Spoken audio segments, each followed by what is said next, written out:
receberam e leram, e foi passado, e consequentemente também é dado a nós. Que a Bíblia diz que Deus limpará dos nossos olhos toda lágrima, e não haverá mais morte, nem pranto, nem dor, porque essas coisas são passadas. O mar já não existe mais, a divisão dos povos agora é só um povo eleito. Mas o que me chama a atenção do capítulo 21, do verso 4, é que aqui a Bíblia nos promete, através da palavra de Deus, que é o próprio Deus que limpará dos nossos olhos toda lágrima. Aqui não está falando que é anjo, que é arcanjo, que é Gabriel, ou que é Abraão, ou qualquer apóstolo que seja, que vai estar lá no céu, que vai nos receber. Não, nós seremos recebidos através da própria pessoa do nosso Salvador, aquele a qual foi cantado nesta noite, que era o cordeiro que foi morto, mas ele é o leão que ressuscitou. Glória a Deus, aleluia. Mas temos aqui o fim de todas as coisas. Para chegarmos à ocasião deste fim, foi necessário ter um começo. Nesse começo, a Bíblia diz em Gênesis 1 que a terra era sem forma e vazia, e havia trevas na face do abismo. E disse Deus que haja luz, e houve luz.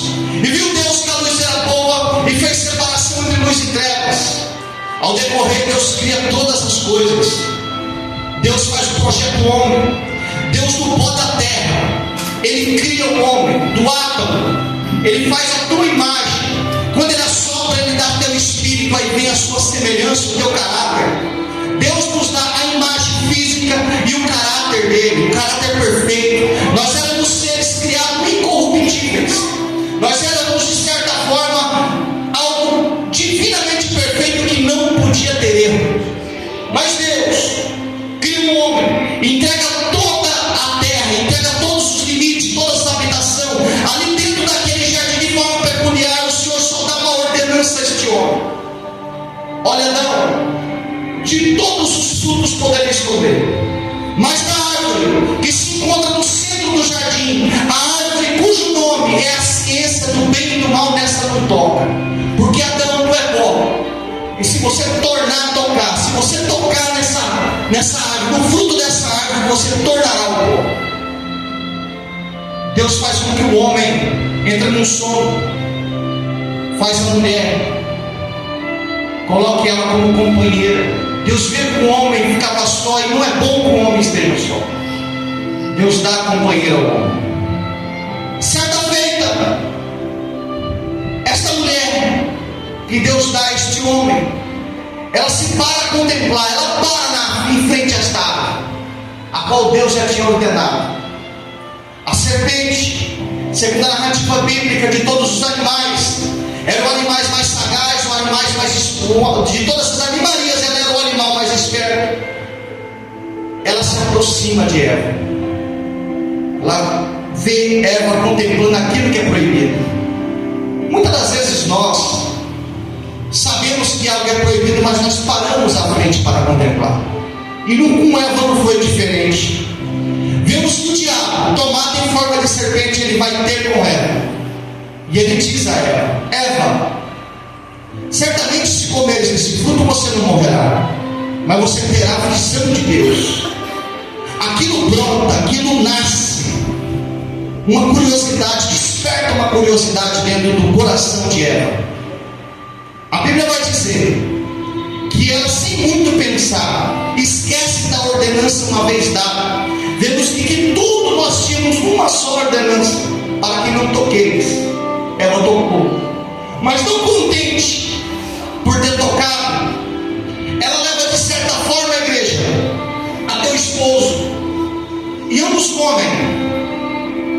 A maneira que este homem come deste fruto, o que vai acontecer? Os seus olhos se abrem, e Adão e este casal passam a ser como um de nós que está aqui, ciente do pecado, ciente da malícia, ciente de todo desejo desenfreado.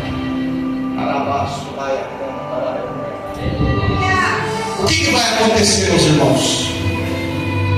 Eles automaticamente colhem folhas de figo, gozem, tampam suas genitais. A Bíblia diz que toda virada de tarde o próprio Deus descia no jardim. Ele andava lado a lado com a pessoa de Adão. Deus, assim como foi dito no culto de ensino, ele era o fiel amigo. O que é o amigo? O amigo é aquele que protege a retaguarda. Amigo é aquele que anda de mão dada. Amigo é aquele que ajuda a carregar o fardo. Amigo é aquele que você tem intimidade. Amigo é aquele que você fala coisas para ele, mesmo que você não tenha coragem para falar para o teu pai e para a tua mãe, mas para ele você tem. E Deus é este fiel amigo. E toda virada de tarde Deus descia para ter com a pessoa de Adão. O que acontece, meus irmãos? Quando desce, Adão não está naquele lugar de costume, mas se esconde. O primeiro sintoma, o primeiro sentimento do pecado é a vergonha. Quando a pessoa pega, a tendência dela é se esconder. Quem crê que Deus vai começar a falar nesta noite? O Senhor chama a primeira vez, o Senhor chama a segunda, na terceira o homem responde. Ele fala: Senhor, vimos que o Senhor descia e se escondemos nós porque estávamos nus. Mas Deus corresponde: mas quem disse para você que você estava nu?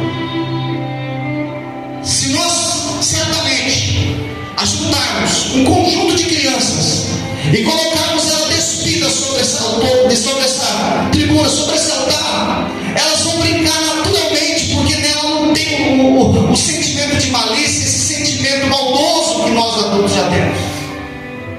Assim era o homem antes do pecado, antes de comer daquilo que foi proibido a tocar. Mas quando ele come, os seus olhos se abrem. O que acontece? Cada ação ela gera uma reação, igreja. Eita glória! A serpente, ela passa a ser um animal que agora ela vai rastejar e vai comer do pó da terra até o fim de seus dias. E Deus coloca uma inimizade entre ela e a mulher, entre ela e o fruto da mulher. Eis aqui uma palavra com simbologia. E Deus, ele faz a primeira promessa para nós, homens.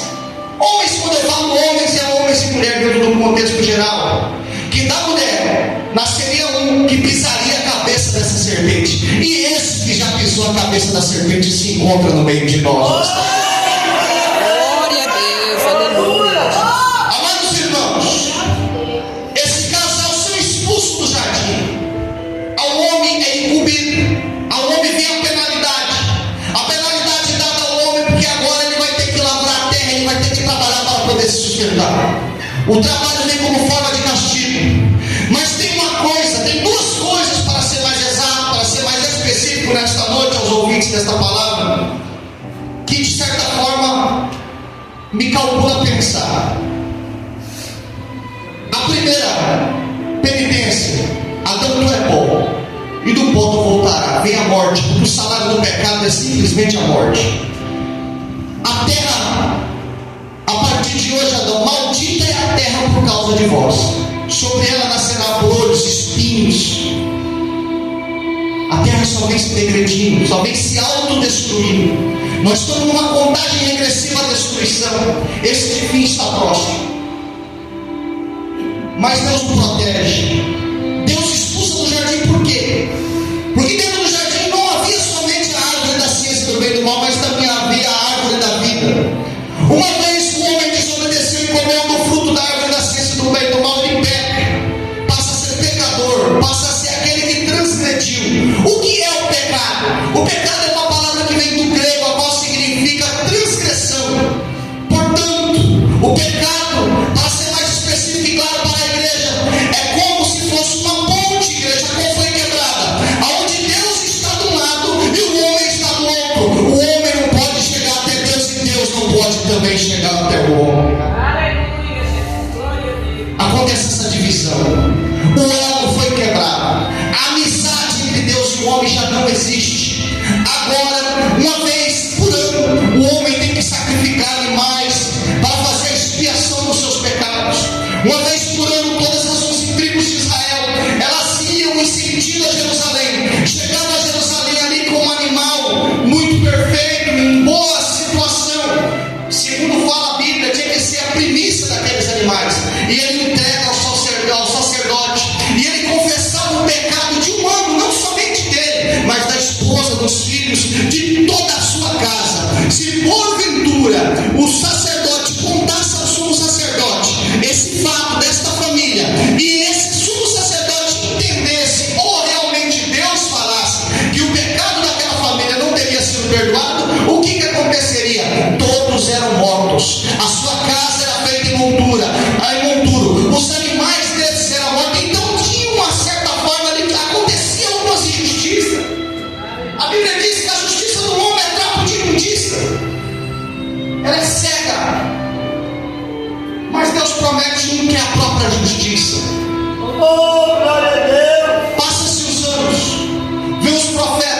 vem Abraão, vem Moisés, vem todos os profetas, vem Isaías, vem Jeremias, vem Daniel, Sadraque, Mesaque, Abednego, Sofonias, Abacuque, vem toda a geração de profetas, predizendo, anunciando a vinda de um libertador, a vinda de um Messias. Após a geração de Davi, acontece 3 gerações de 14. A primeira geração de 14, ela vai de Adão até Abraão. A segunda geração de 14 vai de Abraão até Davi. A última geração de 14 vai de Davi até José e nasce o menino Jesus. A Bíblia não me dá muito respaldo sobre a sua fase ainda quando criança. Mas a Bíblia, ela vai começar a iniciar sobre a sua genealogia. E logo por seguida, no capítulo 3, a Bíblia vai falar dos primeiros feitos da pessoa de Jesus Cristo. Vemos que Jesus Cristo, aos 30 anos de idade, igreja, este se levanta, um profeta, um sacerdote não poderia se iniciar seu ministério antes dos 30 anos. Vemos que Jesus, quando integra 30 anos, ele desce a margem do rio conhecido como Rio Jordão e vai ter com a pessoa de João Batista, a qual este preparava o caminho para este que chegava para se batizar. Quando Jesus ele entra naquelas águas batismais, ali de João Batista, ele coloca seus pés na água. João Batista, ele de certa forma, ele sofre um choque e fala: não posso te batizar, é necessário que o Senhor me batize. Mas Cristo, como bom professor, como bom mestre, ele já entende que para ensinar tem que antes aprender. Então ele tem que deixar um legado, mas é um legado com exemplo. É um legado com raiz. Uma árvore, ela não floresce, ela não cresce sem antes formar a tua raiz. E Cristo, a pessoa do nosso Senhor Jesus Cristo, é batizado por João o Batista. Após o batismo, esse Espírito que levou o Cristo até o Rio Jordão, pelo mesmo Espírito ele é levado ao deserto.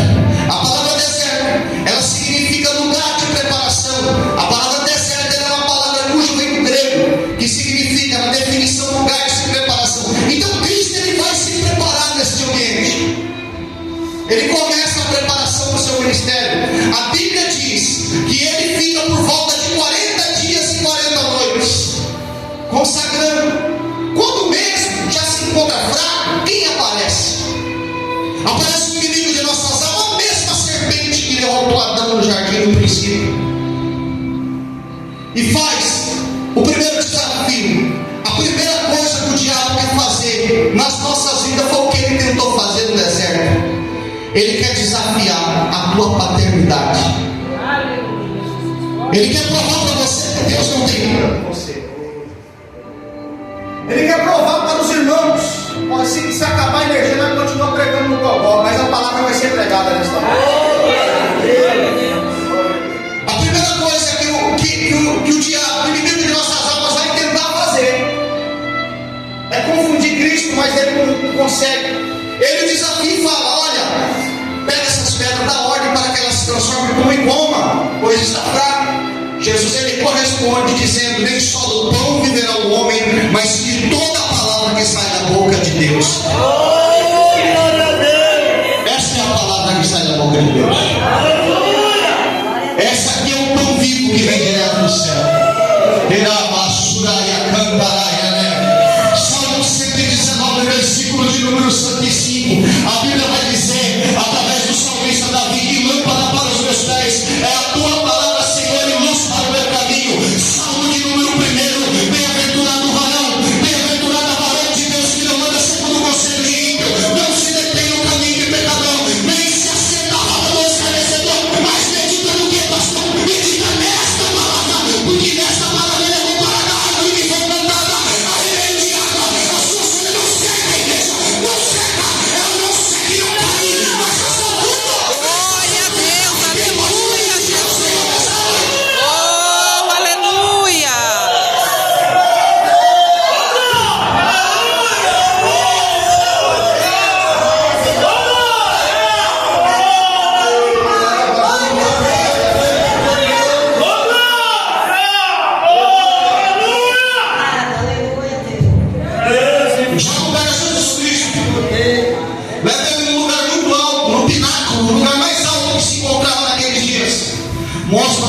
reinos.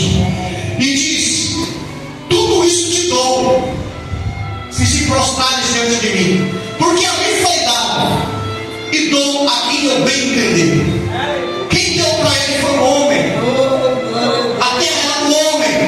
A terra tinha sido entregue ao homem. Quando o pecado chega, nós pega de bandeja e entrega o domínio de todas as coisas, entrega na mão do diabo. E o diabo, de certa forma, agora quer entregar na mão de Cristo. Eu vou fazer uma pergunta para a igreja. Eu já ouvi alguns dizer que o mundo é de Deus. Como pode o mundo ser de Deus, sendo que o diabo oferece ele no deserto para Jesus? Jesus Cristo vence. Com a mesma palavra com qual ele foi tentado, ele repreende o diabo vencido. Não tentarás o Senhor teu Deus, e somente a Deus prestas culto. Apartai-vos de mim, Satanás. Cuidado, igreja. No momento que você vê que você está fraco, o diabo não vai te atacar naqueles pontos que você é forte. O diabo não vai atacar onde você já está calejado, onde você está resistente. Não, ele vai no teu ponto fraco. Mas se você estiver em consagração, irmão, Jesus está vendo que tem que bater em retirada da tua vida. Aleluia, Jesus. Amados, Jesus Cristo se levanta. Agora ele já completou a tua fase inicial de trabalho na vida de um obreiro. O obreiro de Deus. Quando eu falo obreiro, eu não estou falando do sexo masculino, não, porque todo aquele que expõe a obra é obreiro do Senhor.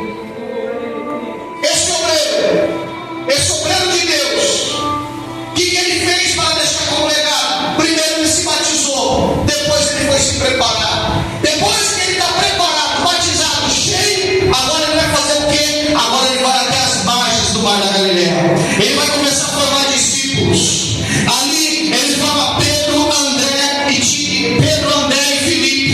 Forma seus discípulos. Dentro da lógica da Bíblia, ele junta 12 homens para si e começa a ensinar. E num período de 3 anos e 6 meses, a Bíblia vai dizer que ele ensina esses homens. A maior faculdade que um homem pode ter tido, quando se retrata das coisas de Deus, eu acredito que foi essa. Foi 3 anos e meio sendo ensinado pelo próprio Deus. Meus amados irmãos, este homem que veio, ele veio para um propósito. O propósito de Cristo não foi vir como os judeus, os fariseus, os saduceus, os religiosos da época eles pensavam. Eles pensavam que viria um Messias, a qual se assentaria à cadeira de Moisés e retomaria o governo. Tomaria todo o governo que foi tomado pelo Império Romano na época. Mas não, esse Messias que veio, ele veio para uma missão. Ele veio recuperar aquilo que havia se perdido. Que é o quê? A ligação, a amizade entre Deus e entre o homem. Mas isso havia um preço. O preço, nós sabemos que o salário desse preço é simplesmente a morte. Para a remissão, para o perdão dos nossos pecados, o animal que tinha que morrer. Mas esse serviço que Jesus veio fazer, profeta nenhum conseguiu fazer. Homem nenhum conseguiu fazer, ao contrário, todos pecaram. Davi pecou, Abraão pecou, Oséias pecou, Abacuque pecou, Jó pecou, os apóstolos pecaram. Mas esse sacrifício tinha que ser feito por um que não tinha mancha, que não tinha roupa suja. Eu não estou falando da igreja dessa roupa aqui, não. Eu estou falando da roupa da alma, igreja.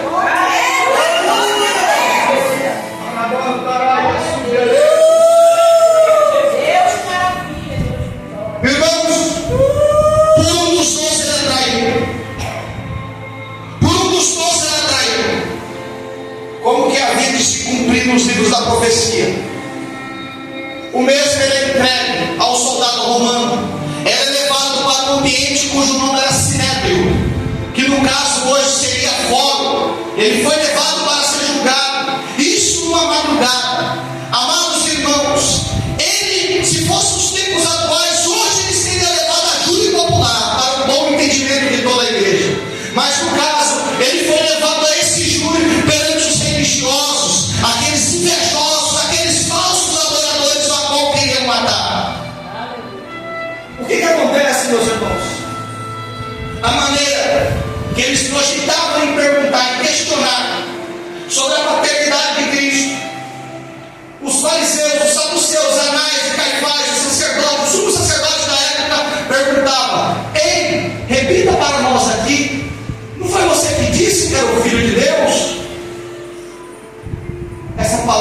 ele é questionado.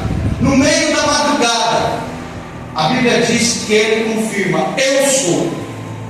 Mas quando ele fala eu sou, a palavra dele não fica vazia, não tem esse som dito pelo presbítero que está narrando essa história nesta noite. Não! Quando ele fala eu sou, a terra toda treme. Eu quero dizer para a igreja que a palavra de Jesus não é palavra de homem, não. Eita glória! Jesus, quando chega à porta do túmulo de Lázaro, ele olha para aquela porta daquele túmulo e fala: Lázaro, sai para fora. Segundo a narrativa bíblica, Lázaro estava 4 dias morto. Segundo os especialistas, uma pessoa com 4 dias, ela já está em estado de putrefação. Não tem mais cordas, não tem mais cabelo, não tem mais unha. A carne já está podre. Mas a palavra dita por este homem entra dentro do túmulo de Lázaro. Fala: Lázaro, levanta, porque quem me mandou te buscar para fora, não posso voltar vazia. A palavra dele não pode voltar vazia, porque ele é o Senhor.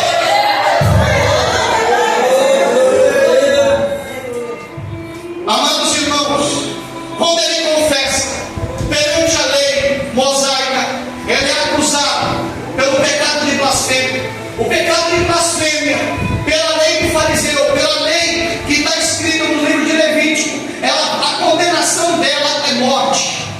Vemos que a primeira vergonha que o nosso Senhor ele vai sofrer é a vergonha da nudez. Ele é despido, é tirado toda a roupa dele. Não é igual a igreja romana punta, um homem que estava pendurado começou, não. Ele é tirado toda a roupa, ele fica nu, ele fica despido. A partir do momento que ele é despido, ali ele sofre 39 açoites. Ele é considerado para tomar 40, mas se ele toma 40, ele fica impune, ele fica livre do resto da condenação. Então mesmo tem que tomar 40 menos 1 para que a sua condenação, a sua penitência pudesse continuar. Vemos que a Bíblia vai dizer que a partir do momento que ele toma esse açoite, ele fica todo dilacerado. Por que dilacerado, igreja? O açoite do soldado romano era um açoite todo trançado em couro. Em cada ponta ali, que no caso era 4 pontas, tinha pedra, tinha pedaço de aço, osso de animal selvagem, dente de crocodilo. Então aquilo quando batia na costela, no corpo de Jesus Cristo, aquilo dilacerava, aquilo rompia, aquilo amordaçava, ele não precisava de mais nada. Pega uma coroa de espinho, cravam sobre a sua cabeça. Como se não bastasse, pega um madeiro que pesa por volta de 70 quilos, coloca sobre os seus ombros e manda ele caminhar numa via conhecida como Via Dolorosa. Ele tem que subir. O destino é um lugar conhecido como Gólgota, que trazendo para o nosso português significa caveira. O que acontece? Ele chega no local. Quando este homem chega no local, uma de suas mãos é pregada com cravo, com prego. Quando vão para pregar a outra mão, não dá a medida, porque a cruz, ela não tinha medida de Cristo. A cruz, ela foi feita para Barrabás, um ladrão, um sanguinário, um terrorista da época. Mas vemos que Cristo toma o lugar dele por votação. Então quando vão pregar Cristo, a estatura dele é menor que a de Barrabás. Tiveram que o esticá-lo para poder pregar a outra mão. O que eu quero dizer? Que a cruz ela não tinha medida de Jesus Cristo, pastor, mas a cruz tinha medida do círculo de duração. A cruz tinha medida do presbítero que está pregando aqui nessa noite. A cruz tinha medida do visitante que está ouvindo essa palavra. A cruz tinha medida de todos aqueles que ouviram e que não ouviram essa palavra. A cruz não era para ele.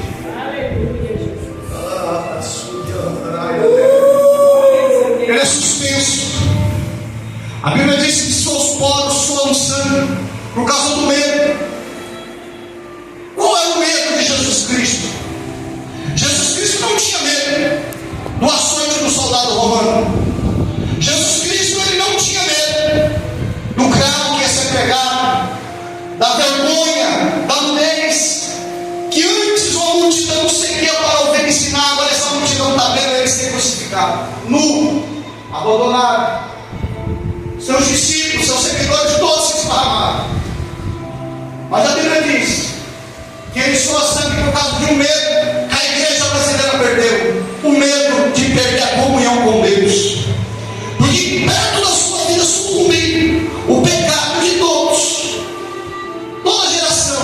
O meu pecado, o pecado da igreja, entra nele. Quando o pecado entra nele, acontece o que aconteceu no início. O pecado é a única coisa que causa separação entre Deus e o homem. O Cristo não foi diferente. Quando o nosso pecado entra nele, Deus se afasta. Ele temia essa separação, porque dentro de uma eternidade, eu não estou falando de 10, 20 ou 30 anos, não. Eu estou falando de uma eternidade. Nunca houve uma separação entre Deus e entre Cristo, mas por causa do pecado houve essa separação, aonde Cristo olha para o céu e fala bem assim: Pai, porque tu me desamparaste. Quero dizer para a igreja, ele entrega, ele fala a seguinte palavra no hebraico: Tetelestai, está pago, está consumado. Antes de morrer, ele havia dito que no terceiro dia ele ressuscitaria, ele voltaria. Ele foi morto na sexta, no domingo de Páscoa ele ressuscita. A Bíblia vai dizer que ele junta aqueles que foi esparramado. Acabou, está pago. Vem outro período. Esse novo período agora é o período da graça. Aleluia.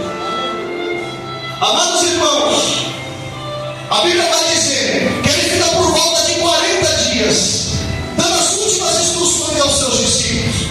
Evangelho segundo escreveu São Marcos, capítulo 16, versículo 14, 15, 16, 17, 18, 19, diz assim: Ide-vos por todo o mundo, anunciai o Evangelho a toda criatura. Aquele que crê e for batizado vai ser salvo, porém aquele que não crê e não for batizado vai ser condenado. Em meu nome, o nome de Jesus, ele fala o nome de quem se condenação, é o nome dele. Expulsarão demônios, falarão novas línguas, colocarão a mão sobre enfermos e ele vai ter que sarar. Mas é o nome dele, a autoridade dele, o poder é dele, a glória é dele, é tudo dele.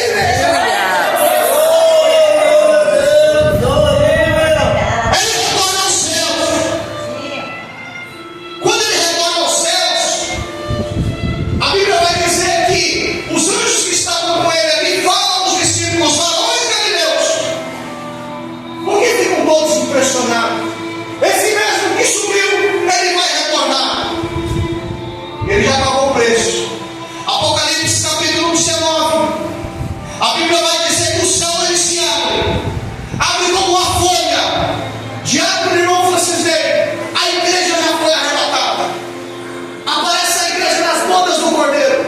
Este homem montado em cima do cavalo branco, que diz Apocalipse 19. A Bíblia diz toda a sua tonalidade, a tua semelhança. A Bíblia diz que os seus olhos são como chamas de fogo. Sobre a sua cabeça tem uma coroa e nela vários diamantes, vários diademas, e um nome escrito cujo só ele mesmo sabe o que significa. Vemos que o seu cabelo é longo e de cor branca. Vemos que na sua coxa direita está escrito Rei dos Reis, Senhor dos Senhores.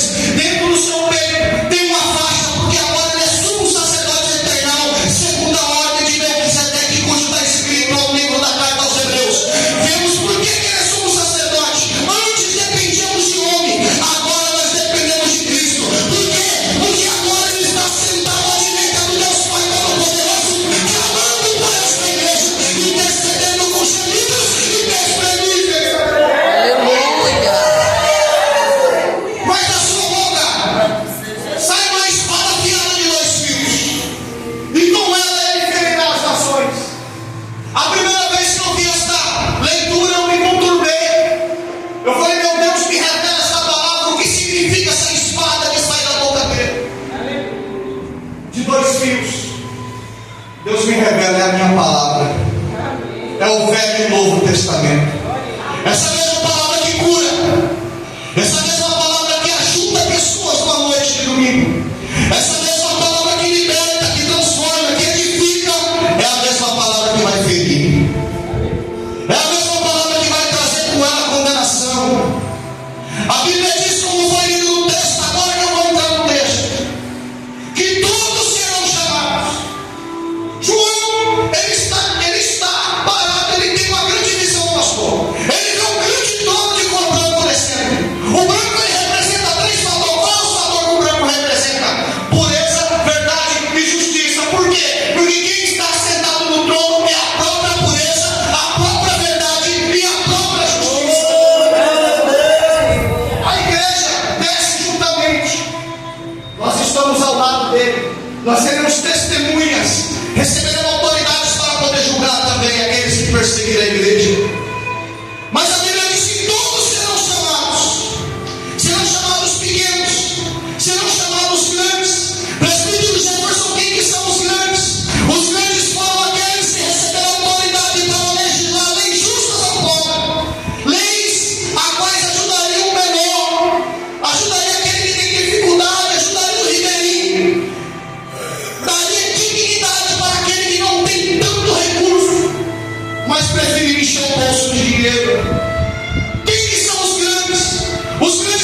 tentando ajudar grupinho dentro da igreja, para meter um pau em um pau em outro. Eu já disse para você, haverá um dia de prestação de contas.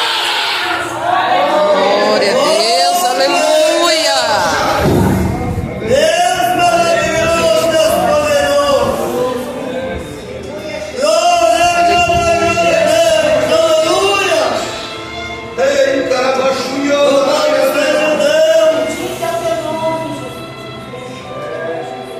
haverá um dia de prestação de contas.